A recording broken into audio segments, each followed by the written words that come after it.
नमस्कार, आरुष कुकिंग मध्ये आपलं स्वागत।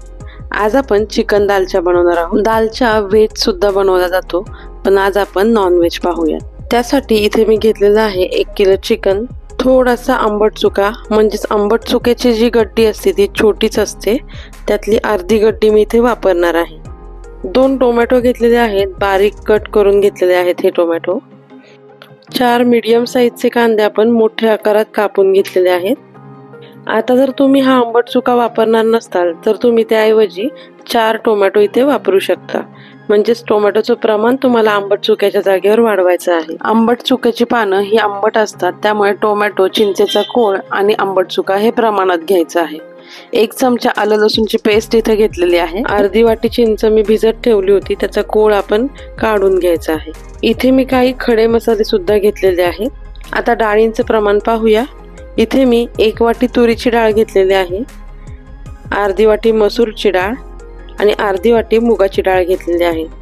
तुम्हाला हवी असेल तर तुम्ही हरभऱ्याची डाळ सुद्धा यामध्ये ऍड करू शकता, अर्धी वाटी। आता या डाळी स्वच्छ 2 ते 3 पाण्यातनं व्यवस्थित धुवून घ्यायच्या आहेत। हे पहा, पहिलं पाणी मी काढून टाकलेलं आहे, आणखी एकदा मी धुवून घेत आहे या डाळी छान चोळून धुवा, म्हणजे त्याच्यावरची जी पावडर लागलेली असते ती सगळी निघून जाते। आता इथे मी 1 कोवळा दुधी भोपळा घेतलेला आहे, त्यातला अर्धाच आपण आता इथे वापरणार आहोत। अर्धा बाजूला ठेवून घेऊया। आता ह्या अर्धा जो कापलेला दुधी भोपळा आहे त्याच्या सगळ्यात आधी आपण साली काढून घेऊया। तुम्हाला जर भोपळ्याच्या साली सहित भोपळा आवडत असेल तर तुम्ही तसाही वापरू शकता। आता हा भोपळा साली काढून झालेला आहे, याची मागची जी बाजू आहे ती काढून टाकूया आपण। आणि या भोपळ्याचे असे हे मोठेच आपण पीसेस कट करून घेऊया। काय होतं ना, भोपळा पटकन शिजतो आणि मग तो त्या दालच्या मध्ये दिसून येत नाही, त्यामुळे याचे असे मोठे मोठे तुकडे करायचे। आता या डाळी बरोबर हा भोपळा सुद्धा आपण शिजवून घेऊया, किंवा मग तुम्हाला जर हवा असेल तर तुम्ही जेव्हा आपण दालच्या पूर्ण फोडणी घालतो त्यावेळी सुद्धा टाकला तरी चालणार आहे, पण मी आता शिजवून घेत आहे। या भोपळ्याचे प्रमाण सुद्धा तुम्ही तुमच्या आवडीनुसार कमी जास्त करू शकता, पण दालच्या म्हटलं तर भोपळा हा आलाच पाहिजे। आता आपण कुकर मध्ये हा भोपळा आणि डाळ शिजवून घेऊया। 3 शिट्ट्यांमध्ये हा भोपळा आणि डाळ व्यवस्थित शिजते। आता इथे मी 3 ते 4 चमचे हे तेल घेतलेलं आहे। तेल व्यवस्थित गरम झालं की मग यामध्ये आपण घालणार आहोत 2 हिरवी विलायची। हे जे थोडे आपण गरम मसाले घेतले होते ते घेऊया। यामध्ये आपण 1 दालचिनीचा तुकडा, 1 मोठी विलायची आणि 2 तमालपत्र, 2 ते 3 लवंग आणि 2 ते 3 मिरे असे अंदाजानेच आपण हे गरम मसाले घेतले आहेत, फार जास्त वापरायचे नाहीत। आता यामध्ये आपण कांदा घातलेला आहे। आता हा कांदा छान व्यवस्थित परतून घ्यायचा, अगदी सोनेरी रंगावरती।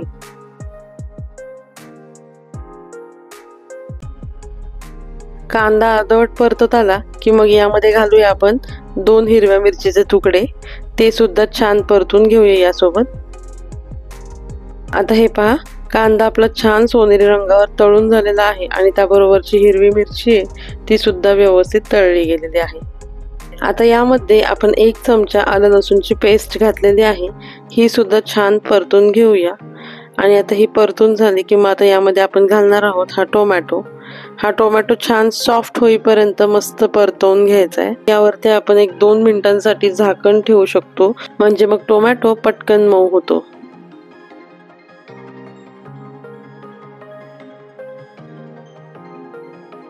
आता यामध्ये घालायची आपण जी आंबट चुका घेतलेली होती, तिला अशी बारीक छान कट करून घेतलेली आहे, ती सगळी घालूया आता। आणि ही आंबट चुका छान या कांद्याबरोबर परतून घेऊया।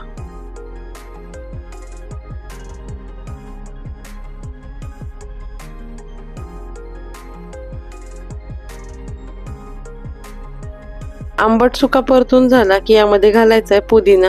हा 1 वाटी पुदिना आपण स्वच्छ धुवून आणि बारीक कापून घेतलेला आहे। आता हा पुदिना सुद्धा यामध्ये परतून घेऊया।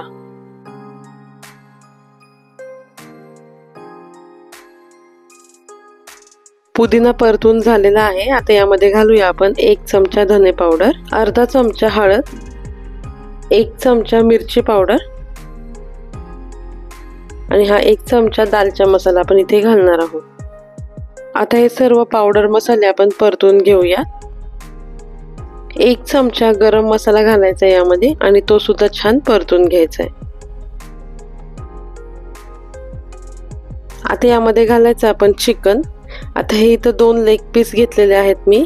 याला असे कट्स मारून घेतलेले आहेत. म्हणजे काय होतं, जो दालचा असतो किंवा त्या दालच्याचा जो फ्लेवर असतो, सगळ्या मसाल्यांचा जो फ्लेवर असतो तो चिकनच्या आतपर्यंत व्यवस्थित मुरतो. त्यामुळे आपण या लेग पीसला कट्स मारून घेतलेले आहेत. आता हे चिकन छान आपण यामध्ये परतून घेऊया. 2 ते 3 मिनिटं मस्त परतून घ्यायचं हे चिकन. जेवढं छान आपण चिकन या मसाल्यामध्ये परतून घेणार ना, तेवढा छान त्या चिकनच्या पीसला सुद्धा मसाल्यांचा फ्लेवर येतो. आता यामध्ये घालूया चवीनुसार मीठ. मीठ सुद्धा या चिकन मध्ये व्यवस्थित आपण मिक्स करून घेऊया आणि झाकण ठेवून एक 20 ते 25 मिनिटं छान चिकन शिजवून देऊया.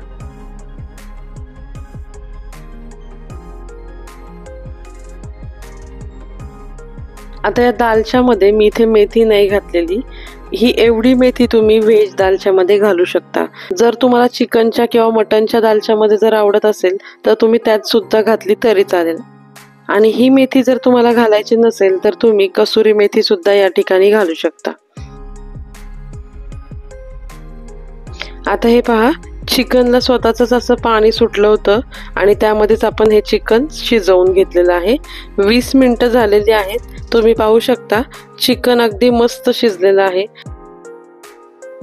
आता आपण घालूया हा भोपळा जो आपण डाळी बरोबर शिजवून घेतलेला होता. आता हा भोपळा सुद्धा मिक्स करायचा आहे. आता यामध्ये ऍड करूया ही शिजलेली डाळ. आता यामध्ये घालूया चिंचेचा कोळ आणि आता वरतून थोडासा आणखी आपण दालचा मसाला मिक्स करणार आहोत. तर इथे मी 2 चमचे हा दालचा मसाला इथे मिक्स करत आहे. तुम्ही तुमच्या आवडीनुसार किंवा तुम्हाला किती कमी तिखट जास्त लागत आहे त्या हिशोबाने तुम्ही 2 किंवा 1 चमचा दालचा मसाला ऍड करू शकता.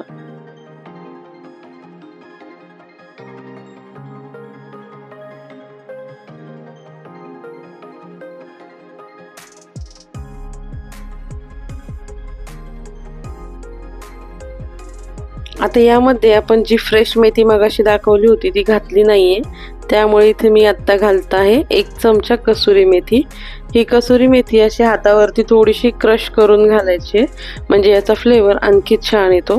आता हे सगळं व्यवस्थित मिक्स करून घेऊया.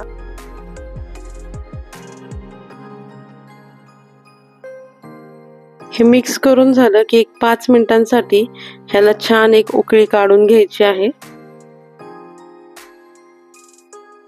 आता गॅस बंद करायचा आहे आणि बारीक कापलेली कोथिंबीर यावरनं गार्निश करायची. चला तर मग मस्त असा दालचा आपला चिकनचा तयार आहे. तुम्हाला जर हा असा चिकन किंवा मटनचा नॉनव्हेज दालचा नको असेल तर यामध्ये तुम्ही व्हेज दालचा सुद्धा करू शकता आणि त्यामध्ये तुम्ही हिरवीगार छान अशी मेथी घालू शकता. पुन्हा भेटूया अशाच काही नवीन रेसिपींसोबत. तोपर्यंत चॅनलला लाईक, शेअर आणि सबस्क्राईब करायला विसरू नका. धन्यवाद.